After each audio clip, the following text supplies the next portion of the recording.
Hey there guys, John Campea here. Thanks for visiting my movie vlog, and I wanted to make this little video. I did something on my podcast earlier today.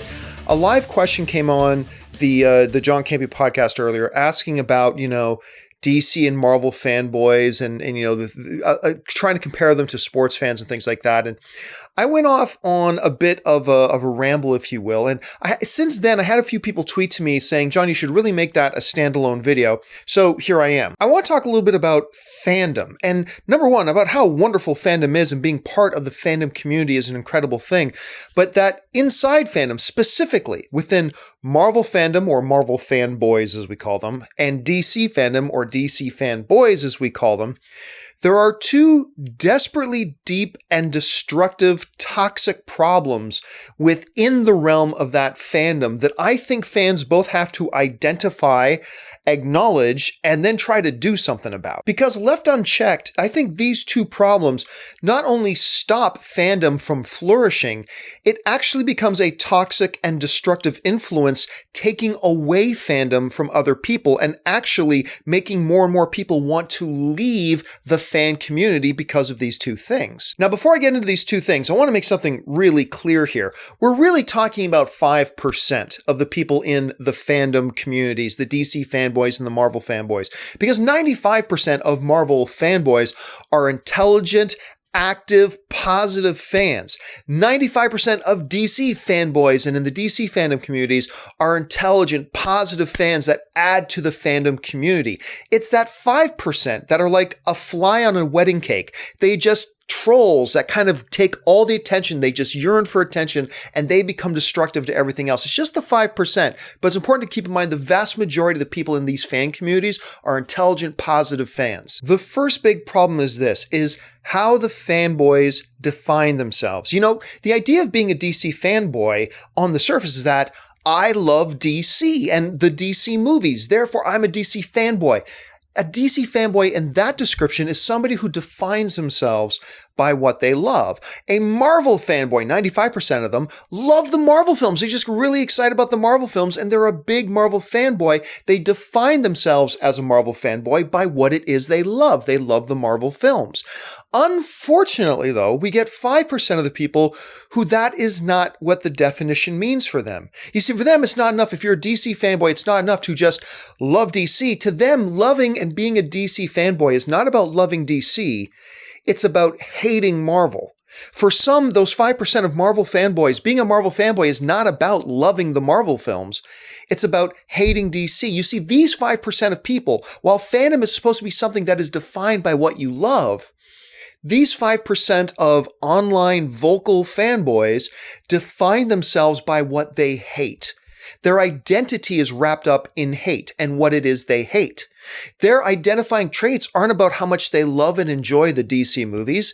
Their identifying factors and how they identify themselves is that anything that's Marvel related, they hate. Same thing with Marvel fanboys in that 5%. Their fandom is defined by hating DC. Now that in and of itself is just really destructive. When you allow yourself and your fan community to be defined by what you hate as opposed to what you love, it becomes destructive for people outside of that. And we see this play out in chat forums and chat boards and comment sections and tweets and YouTube discussions all the time. Because if you're a Marvel fanboy who defines yourself by what you hate, you're not just content to talk about why you love Marvel. When you see people discussing DC, these trolls feel the need to jump in and just shit all over anything people are talking about. Oh, you guys are talking about how cool Batman is? Let me just jump in here and shit all over you and tell you why Batman sucks and everything DC sucks and you probably suck and your mother never should have had you. So in the online world, these fanboys, these 5% fanboys who define themselves by what they hate,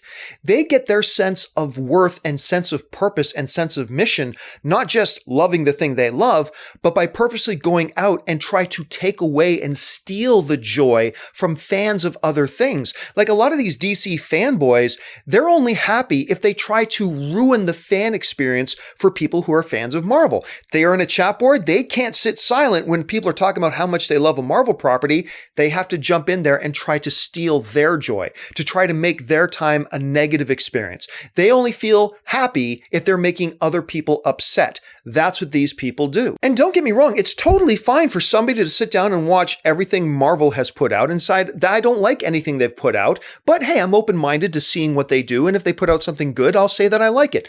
That's totally fine. Nothing wrong with that. It's this absolutism that comes in this culture of hate, that I am defined by hating the other comic book movie property, that it becomes really destructive and it ruins things for a lot of people and ultimately will become a toxic influence in all of fandom. So the first thing is that their fandom is not defined by what they love, but rather defined by what they hate, and they only find fulfillment in their fandom by trying to ruin or spoil the fandom experience for other people.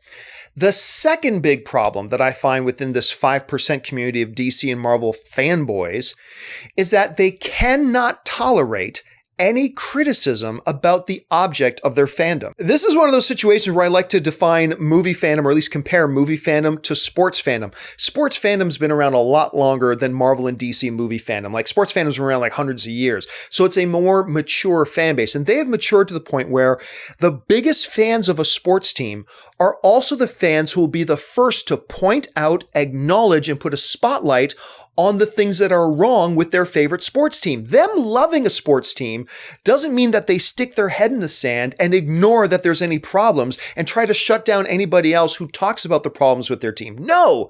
Sports fans, real sports fans, know that to be a real sports fan, to love your team, means that you are secure enough in your love for your team that you will be the one to point out when things are wrong with your team because you love the team and you want the team to get better and to improve and to be better for everybody. That's the core of it. These Marvel and DC fanboys, that 5%, forget about it. If you are a DC fanboy and in that cult of the 5%, your tattoo, your badge on you is that you may never say anything negative about DC ever. Like, if Jeff Johns walks out onto the steps of DC and Warner Brothers head corporate offices one day with a baby seal and clubs the baby seal to death in front of the cameras, your job as a DC fan is to talk about why that baby seal had it coming, about why Jeff Johns did the right thing clubbing that baby seal to death. If you dare say, hey man, maybe Jeff Johns shouldn't have clubbed that baby seal to death on live TV, then you are now no longer a part of the cult. You are now a hater.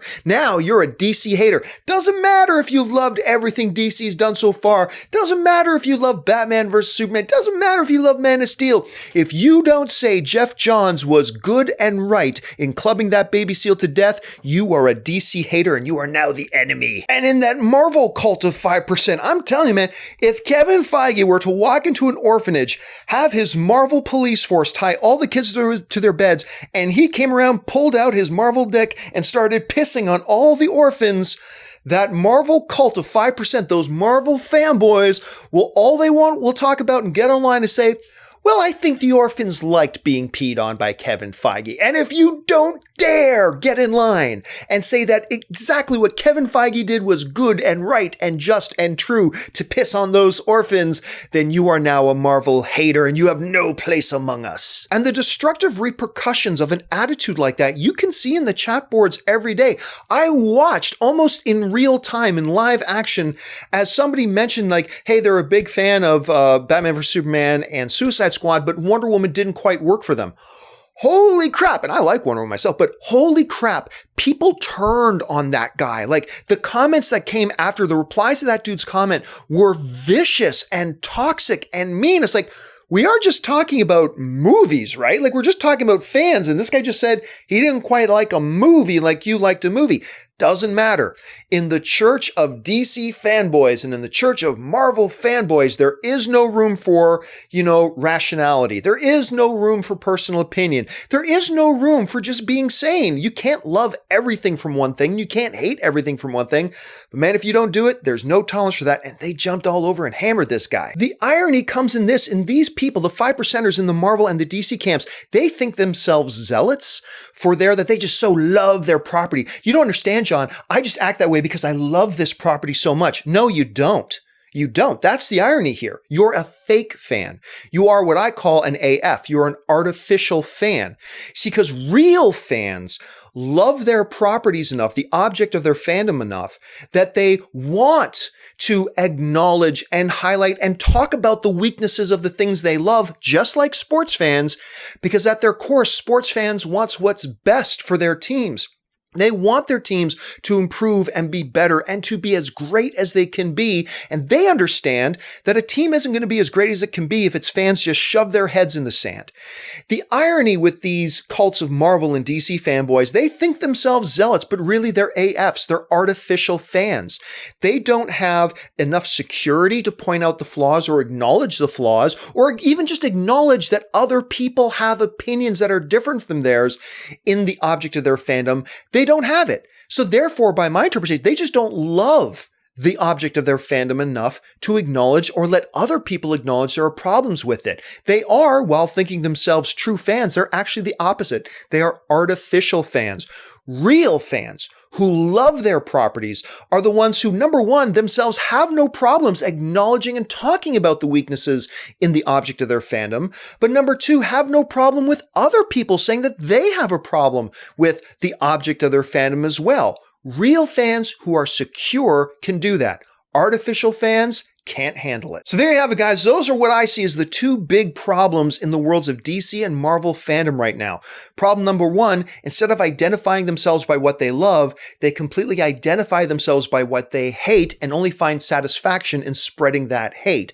Problem number two, they absolutely refuse to have any tolerance for people or themselves acknowledging the weaknesses in their own things, while as the more mature sports fandom, they embrace that stuff and they know that makes their fan communities all the stronger. But anyway, maybe you have different ways of dealing with AFs. Let me know. Jump into the comments section below and let me know your thoughts. You guys, while you're here, subscribe to my YouTube channel. Follow me on social media on Facebook and on Twitter. That'll do it for my ramblings for tonight. Thanks for joining me, and until next time, bye-bye.